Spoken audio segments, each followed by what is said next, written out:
ములుగు జిల్లాను అభివృద్ధి పదంలోకి తీసుకెళ్తున్నామన్నారు మంత్రి సీతక్క. ములుగు జిల్లా పర్యటనలో మంత్రి సీతక్క 20 కోట్ల నిధులతో జంగాలపల్లి క్రాస్ నుండి వెలుతురుపల్లి వరకు రోడ్డు పనులకు శంకుస్థాపన చేశారు. జిల్లా కలెక్టర్ దివాకర్, ఎస్పీ సుధీర్ రామ్నాథ్ కేకన్, జిల్లా గ్రంథాలయ chairman Banothu Ravichandar, market committee chairman Rega Kalyani తదితరులు ఈ కార్యక్రమంలో పాల్గొన్నారు. ఈ పర్యటనలో భాగంగా జక్కన్నపేటలో 175 మంది మహిళలకు కుట్టు మిషన్లతో పాటు ఇందిరా మహిళా శక్తి చీరలను పంపిణీ చేశారు.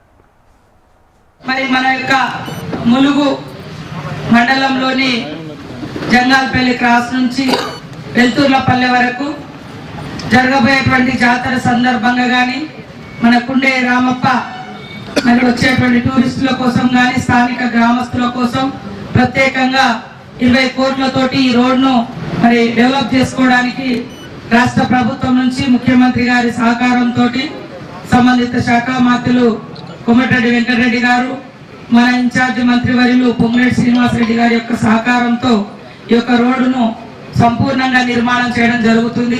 ఈ జంక్షన్ చాలా పెద్ద ఎత్తున రాబోయే కాలంలో డెవలప్ అవుతా ఉంటది. ఆ నిర్మాణం ఏదైతే మరి ఆ బ్యూటిఫికేషన్ ద్వారా మన రామప్ప యొక్క ప్రతిమలు ఇక్కడ పెట్టినామో వాళ్ళు వీళ్ళు వచ్చి రకరకాలుగా చేస్తూ ఉంటారు. కాబట్టి గ్రామస్తులు మరి మెయింటెనెన్స్ జాగ్రత్తగా చేసుకోవాలని కోరుతూ ములుగును రాబోయే కాలంలో అద్భుతంగా డెవలప్ చేసే క్రమంలో మరి అటు కలెక్టరేట్ తో పాటు ఈ యొక్క మరి ఇంచర్ల జంక్షన్ 30 కోట్లతోటి మరి టూరిజం విలేజ్ కూడా ఇవ్వడం జరిగింది. దాదాపుగా 150 కోట్లతో young India school, oil farm, తర్వాత మరి ఇంకా నర్సింగ్ కాలేజ్ కూడా ఇక్కడ ఇచ్చినాం. అది కూడా పని అవుతుంది. ఈ ఏరియా కూడా బాగా డెవలప్ చేసి ఈ ప్రాంత ప్రజలందరికీ బిజినెస్ పరంగా కానీ ఉపాధి పరంగా కానీ ఉపయోగించుకునే విధంగా సంపూర్ణ సహకారంతో తప్పకుండా మీ అందరి అభివృద్ధి లక్ష్యంగా పనిచేస్తామని తెలియజేస్తూ